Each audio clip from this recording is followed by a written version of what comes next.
맞이하면서 우리는 그 지나온 일상의 시간들의 그 소중함, 또 특별함, 이런 것들을 이제 많이 느끼게 됩니다. 오늘 말씀에서도 바울이 떠날 시각이 가까웠도다라고 이렇게 말을 사용하고 고백을 하고 있는데요.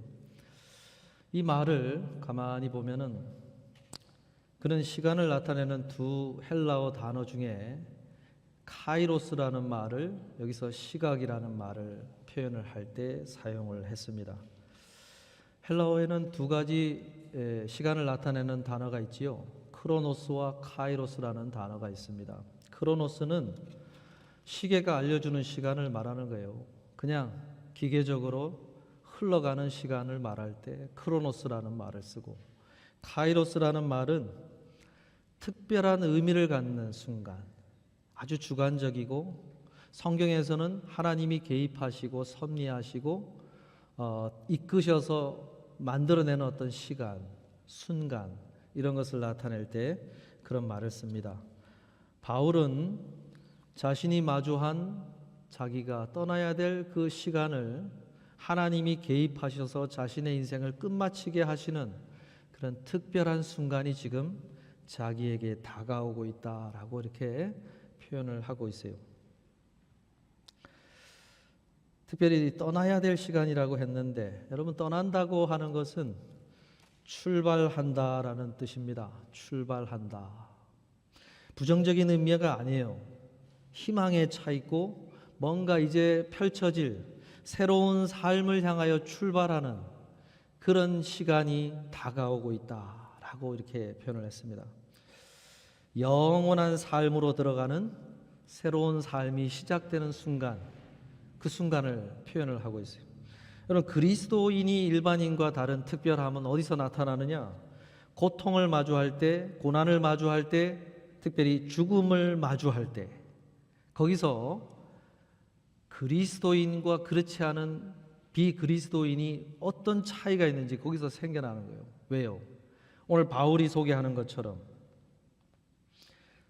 자신의 인생이 끝마쳐지는 것은 하나님이 약속한 영원한 생명의 삶, 그 삶으로 들어가는 순간이라는 하는 소망이 마음에 가득 차기 때문에 그렇습니다.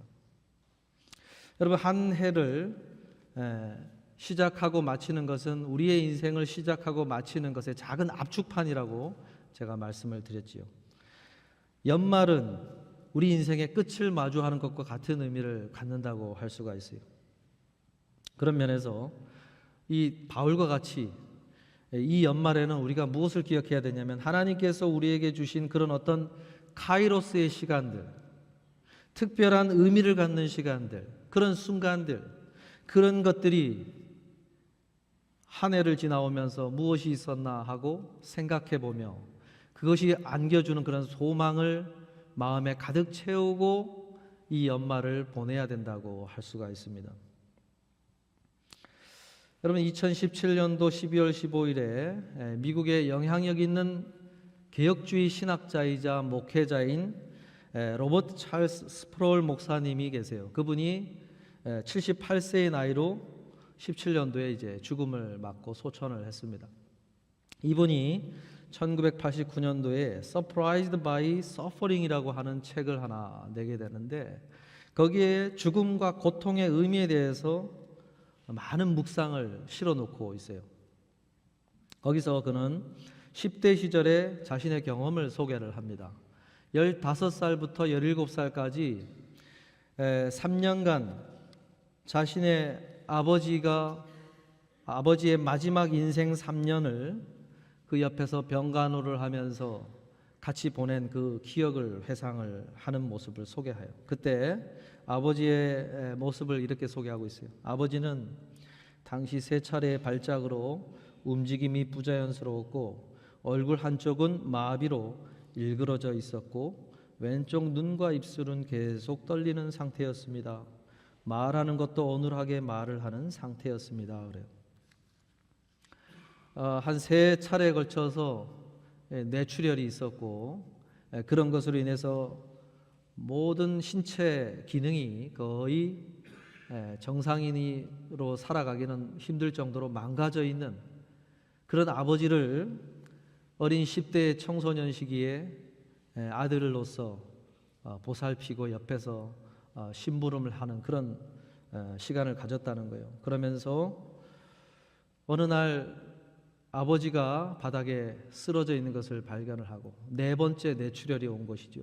그럴 때에 응급실로 옮겼지만은 결국 의식을 찾지 못하고 하루 만에 이제 죽음을 맞이하신 그런 순간을 이렇게 소개를 하면서 3년간 아버지의 일상은 이런 것이었습니다 하고 소개를 하는데, 아버지의 하루의 일상이 그렇다는 거예요. 하루에 아침에 일어나면 매일 자신을 부축을 받아서 발코니, 햇볕이 쬐는 발코니로 가서 거기 앉아가지고 커다란 돋보기를 들고 성경을 읽어가기 시작을 한다는 거예요.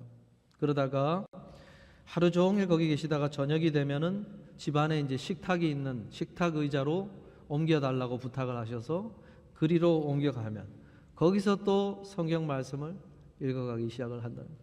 그러다가 이제 잠을 자고 싶다고 침실로 옮겨달라고 하면 허리를 부축해서 끌어안고 이렇게 세워 침대로 뉘어드리는, 그것이 아버지의 3년간의 하루의 일상의 모습이었다고 소개를 합니다. 그런데 어느 날 3년째 되던 그날 저녁 식탁의 자리에 모셔다 드리고는 다시 가봤을 때 아버지가 쓰러져 있더라. 그리고는 그날로 이제 영 이별을 하게 됐다는 거죠. 근데 그 기간 동안 아버지가 스프로울에게 했던 말이 있는데, 그것은 뭐냐면 디모데후서 4장 7절의 말씀을 항상 읽으시다가 지나갈 때면 자신을 불러서 나는 선한 싸움을 싸우고 나의 달려갈 길을 마치고 믿음을 지켰다, 너도 그렇게 살아라 라고 하면서 꼭 부탁을 하고는 그 성경 구절을 지나가시더라는 거예요. 그러면서 그때는 그 말이 잘 이해가 안 됐는데 이제 70대의 나이가 되어서 이 책을 발표할 즈음에 그 말이 무슨 의미인가가 조금씩 이해가 되더라는 거예요. 인생에는 선한 싸움이 있다. 선하다고 하는 것은 평가의 의미가 들어있는 것이죠. 우리 인생의 모든 걸음은 항상 선한 것만 있는 것이 아니다. 그런데 그 인생 속에는 하나님께서 좋게 보시는 것, 하나님이 선하게 보시는 일들이 있다.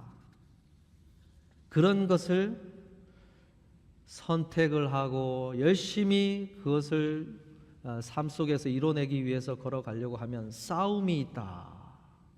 싸움이라고 하는 것은 그것을 치러야만 하는 치열한 고민이 있고 갈등이 있고 선택이 있고 어려움이 있는 것이다.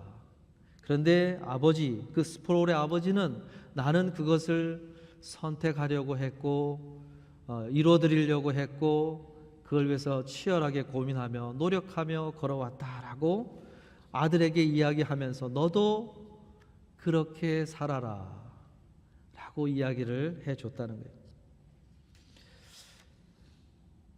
여러분, 저는 그 간증을 접하면서 그런 생각이 들었습니다.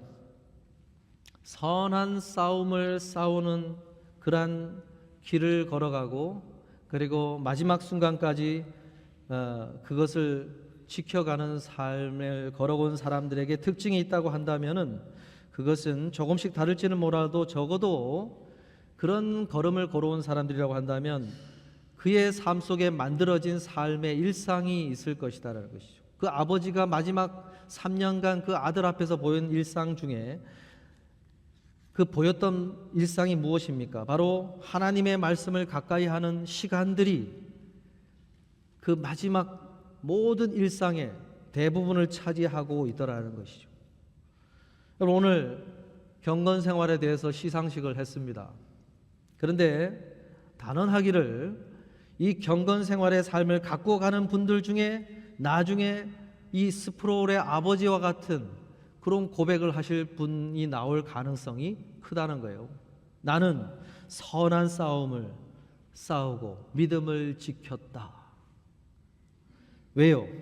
마지막 순간에 몸도 망가져가고 기억력도 망가져가는 그런 시기에도 계속해서 그런 일상의 삶을 그것이 가장 중요하다고 선택해 갈 수 있는 사람이라고 한다면 하나님이 좋아하시는 것을 고민할 수 있는 그런 고민의 자리가 얼마나 많이 있었겠습니까? 그래서 그것을 알기 위해서 더 말씀을 가까이 하셨을 것이기 때문에 그런 분들 중에 이런 고백을 할 수 있는 가능성이 큰 사람이 나올 수 있다는 것이죠. 여러분, 올 한 해의 걸음을 돌아보시고 새해를 결단하실 때에는 이런 하나님의 말씀에 대한 그러한 경건한 삶을 가꾸어 가리라고 하는 그런 결단이 우리 모두에게 있게 되기를 축복합니다. 이 고백을 처음 했던 사람이 바울이지요. 바울은 이 고백을 할 때 앞서서 5절의 그런 권면과 함께 그런 고백을 했어요. 5절의 말씀이 무엇입니까? 그러나 너는 모든 일에 신중하여 고난을 받으며 전도자의 일을 하며 내 직무를 다하라 그랬어요. 내 직무를 다하라. 디모데, 너가 싸워가야 될 선한 싸움이라는 것이 이런 것들이다라고 소개하면서 너는 내 직무를 다하라 이렇게 권면을 하면서 자신의 고백을 한 것이죠. 근데 그 고백을 6절에 가면은 제사용으로 바꿔버려요. 제사용은 무엇입니까? 전제와 같이 내가 벌써 부어지고 그랬어요. 내 직무를 다하라는 것을 제사용으로 바꿔버리는데, 여러분, 전제라고 하는 것은 기본 메인 제사가 있지 않습니까? 번제, 소제, 화목제, 속건제, 속제제, 그런 메인 제사를 드릴 때 메인 제사는 아닌데 그 제사 위에 아름다운 향기를 내기 위해서 부어드리는 제사가 전제예요. 거기 뭘 사용하느냐? 포도주를 사용해요. 또는 독주를 사용하기도 해요. 그러면은 짐승 태워지는 향만 나누고 곡식 태워지는 향만 나는 것이 아니라 거기에 포도주가 내는 향이 거기에 곁들여져 가지고 하나님 앞에 아름다운 향기를 올려드리기 위해서 전제를 드립니다. 자신의 인생이 마치 그런 포도주를 부어드리는 전제와 같은 인생이었다라고 자신의 인생을 산 제사로 고백을 하면서 이 설명을 하고 있어요. 자신의 인생의 모든 자원과 시간들을 하나님 앞에 부어드리는 제사로서의 삶을 그는 자신의 인생을 그렇게 이해했고 살아오기를 힘썼고 마지막 순간도 이제 그 부어드리는 삶이 다 했다라고 이렇게 소개를 하고 있는 거예요. 여러분, 그런 의미에서 우리가 2024년도에 우리의 인생을 어떻게 이해해야 될까 생각할 때에 나는 2024년도에 이 한 해를 하나님께 어떻게 얼마나 부어드리는 제사로서의 걸음이 있었는가, 이걸 한번 살펴볼 필요가 있어요. 바울처럼 나의 인생을 부어드리는 제사의 차원으로 이해를 한다면 나는 올 한 해 하나님께 드리는 시간과 나의 가진 어떤 재물과 건강과 나의 삶의 모든 자원들을 가지고 하나님 앞에 부어드린 어떤 제사로서의 걸음이 있었는가. 저는 오늘 예배에 참여하신 우리 오펠라이카 그 한인교회 청년들 보면서 많은 도전을 받고 오늘 말씀을 준비하면서 많은 생각을 하게 됐어요.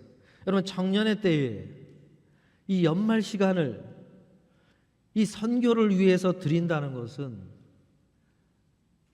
굉장히 어려운 결정이었다는 것을 제가 제 경험을 통해서도 단언할 수 있고 굉장히 어렵다는 것을 아마 동의를 다 하시리라고 생각합니다.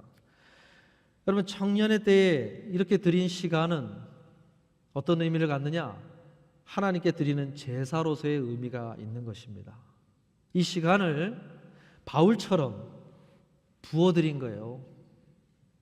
나의 시간을 그렇게 하나님 앞에 올려드리는 아름다운 향이 되기를 바라면서 하나님 앞에 드리는 시간이었다는 것입니다. 여러분, 헬라어로 청년은 네오테리코스라고 하는 단어를 씁니다. 이 단어는 젊은이다운 모습을 가진 상태라는 뜻이에요. 젊은이다운 모습을 가진 상태. 하나님이 아담과 하와를 지으실 때 청년의 때로 지으셨다고 그랬죠. 그 청년의 때로 지으신 이유가 무엇일까요? 그건 원석과 같은 상태를 지으시는 거예요. 원석과 같은 상태. 그 말인즉슨 인생 전체를 걸어갈 때 지속적으로 가꾸어 가야 되는 아주 원형적인 모습이 그 청년의 시기에 다 들어있다는 거예요. 그것을 어떻게 갖고 가느냐에 따라 그의 인생의 모습이 나오게 되고 결정이 된다는 것이죠. 바울이 청년의 그 원형적인 모습을 설명을 할 때 디모데후서 2장 22절에 설명을 합니다. 너는 청년의 정욕을 피하고 주를 깨끗한 마음으로 부르는 자들과 함께 의와 믿음과 사랑과 화평을 따르라 그랬어요. 디모데가 청년이었어요. 그 청년의 때의 사역을 감당하고 있는 그에게 너는 청년의 정욕을 피하고 주를 깨끗한 마음으로 부르는 자들과 함께 그 마음을 갖고 가라 라고 권면을 하고 있어요. 여기서 바울은 청년의 때에 들어있는 원형적인 모습을 아주 부정적인 모습 하나하고 아주 긍정적인 모습 하나를 동시에 설명을 한 것입니다. 부정적인 모습은 뭐냐? 정욕적인 모습이 있다. 이거 청년의 때에 들어있는 아주 부정적인 모습이 하나가 들어있는데 그것을 조심해야 된다. 피해야 한다. 이렇게 이야기를 하고 있어요. 여러분, 정욕이라고 하는 것은 어떤 갈망을 말하는 거예요. 갈망. 하와가 선악을 알게 하는 나무의 열매를 따먹고 싶어하는 그 갈망이 그 정욕이에요. 일그러진 갈망, 잘못된 갈망, 잘못된 대상, 잘못된 주제들을 향하여서 그것을 소망하고 갈망하고 걸어가게 되면 너는 잘못될 것이다. 이렇게 이야기하는 거예요. 그래서 그 정욕을 피하라라고 이야기를 하는 거예요. 여러분, 긍정적인 모습이 뭐예요? 주를 깨끗한 마음으로 부를 수 있는 거룩한 갈망, 이게 들어있다는 거예요. 청년의 때에 이 갈망을 잘 가꾸어 나가라. 그런 갈망을 가꾸어 나고자 하는 자들과 자꾸 어울리고 그들과 함께 의와 믿음과 사랑과 화평을 따라가기를 힘쓰라. 이렇게 얘기를 했어요. 여러분, 오늘 이 청년의 때에 특별히 제사로서의 이 시간을 드리고 있는 우리 청년들, 앞으로 이러한 갈망, 거룩한 열정, 거룩한 갈망, 이런 것을 하나님이 주신 마음속에서 자꾸 발전시켜 가시고 그것을 나의 인생의 주된 마음으로 가꾸어 가신다면 마지막 순간에 바울과 같은 고백을 하면서 인생을 마칠 수 있을 것입니다. 나는 하나님 앞에 전제와 같은 나의 삶을 부어드리길 힘쓰며 걸어갔다. 여러분, 이러한 청년들, 또 이러한 우리 모두가 되실 수 있기를 바랍니다. 말씀을 마무리하려고 하는데, 오늘 말씀은 바울이 로마 지하 감옥에 있을 때 마지막으로 쓴, 디모데에게 쓴 두 번째 편지였습니다. 바울이 3차 선교행을 마치면서 사람들의 만류에도 불구하고 예루살렘으로 가서 선교 보고를 하기를 원했고, 근데 선교 보고를 하고 난 후에 그곳에서 그를 핍박하던 유대인들에 의해서 붙잡히게 되고 총독이던 벨릭스 총독 앞에서 재판을 받게 돼요. 그때 그는 죄가 없다는 사실을 알면서도 성난 군중들의, 또 기득권 가진 사람들의 그 성난 민심을 달래주기 위해서 그를 결정을 내리지 않고 2년간 구금을 해요. 그러는 가운데 총독이 바뀌게 되죠. 베스도라는 총독이 다시 와서 재판을 열었을 때 바울이 시민권자로서 나는 권리를 행사하겠다. 황제가 주관하는 로마 법정에서 나는 상소 재판을 받겠다. 그래서 상소를 합니다. 그래서 베스도가 병사를 붙여서 그를 로마로 호송을 하고 거기서 이제 재판을 받게 되죠. 그런데 원래 바울은 계획이 있었어요. 로마에 가서 재판을 받으면 풀려나리라. 그리고 그 풀려난 가운데 나는 서바나를 가고 싶다. 그거였어요. 로마서 15장에 의한 계획에 의하면 여러분, 서바나에 가고자 했다는 거예요. 실제 초대교회 교부들의 증언에 의하면은 그는 잠깐 풀려났을 때 2년간 서바나에 간 것으로 이렇게 소개를 하고 있는데 정확하진 않습니다. 여러분, 서바나에 왜 가려고 했을까요? 지금의 스페인, 지금 포르투갈 그 지역입니다. 거기 가면은 서쪽 끝 해안가 위에 십자가 탑이 세워져 있고 그 탑 밑에는 반도의 최남서쪽임을, 그 끝이라는 것을 알려주는 그 문구가 들어 있어요. 바울은 자신이 걸어온 그 길의 마지막, 자신이 생각하는 땅끝, 그곳을 가고 싶어 했다는 거예요. 예수님께서 사도행전 1장 8절에서 말씀하신 것처럼 땅끝까지 이르러 증인되라고 하는 그 말씀을 따라 걸어온 자신의 걸음을 그곳에서 마치고 싶었기 때문에 서바나에 가고 싶어 한 것입니다. 바울뿐만 아니라 많은 예수님의 12 제자들은 자신이 가야 할 땅끝을 향하여 가기를 원했어요. 왜냐하면 예수님이 오심을 거기서 막고 싶었기 때문에 그렇게 한 것입니다. 마태복음 24장 14절에서 예수님께서 그렇게 말씀하셨지요. 이 천국 복음이 모든 민족에게 증언되기 위하여 온 세상에 전파되리니 그제야 끝이 오리라 그랬어요. 언제 끝이 오겠습니까? 제자들이 물었을 때 예수님은 이런 일도 있을 것이고 이런 일도 있을 것이다. 난리와 난리 소문이 날 것이고 민족이 민족을 치는 전쟁이 일어날 것이고 많은 이야기를 하셨어요. 그런데 그런 것들은 끝을 알리는 징조일 뿐 그런 것 때문에 끝이 오지는 않을 거라고 했어요. 그리고 끝이 오는 것은 무엇 때문에 오느냐? 천국 복음이 온 세상에 전파되리니 그제야 끝이 오리라 그랬어요. 무슨 말입니까? 성부 아버지 하나님께서 이 세상의 끝을 결정하실 때는 누구를 보고 결정하신다는 거예요? 하나님의 사람들이 복음을 들고 자신이 생각하는 땅끝으로 가서 복음을 전하고 있는 그 걸음을 보고서야 하나님이 그제야 끝을 결정하실 것이다 라고 이야기하신 거예요. 그래서 바울은 자신이 생각하는 땅끝에 가서 복음을 전하면 주님이 오시지 않겠나 하면서 12 제자들은 그 자신이 생각한 땅끝을 향하여 마지막까지 가려고 그렇게 애를 쓴 것입니다. 여러분, 하나님은 항상 누구를 주목해 보시냐면 하나님의 사람들을 주목해 보고 계세요. 우리들의 삶의 걸음을 주목해 보시고 있다는 거예요. 오늘 선교로 온 우리 청년들 이런 걸음들은 하나님이 주목해 보시는 아주 귀한 걸음이고 마치 바울이 자신의 이 걸음을 땅끝에서 마치고자 하는 그런 모습과 아주 닮아 있다고 할 수가 있어요. 오늘 송구영신 예배와 같은 그런 예배 자리로 올 한 해의 마지막을 우리 모두가 거기 예배를 통해서 끝을 내려고 하는 이유는 한 해의 마지막을 그렇게 끝내는 것이 우리를 주목해 보고 계시는 하나님 앞에서 마땅히 하나님의 사람들이 마쳐야 되는 모습이기 때문에 그렇게 끝을 내려고 하는 것입니다. 사랑하는 성도 여러분, 올 한 해의 걸음을 하나님이 주목해 보고 계셨다는 사실을 기억하시길 바라고, 그리고 그렇게 걸어오시느라고 고생이 많으셨고 그렇게 하나님 앞에서 신실하게 마무리하시고 다가오는 새해 걸음도 어떤 걸음을 시작을 하면서 걸어가야 되겠습니까?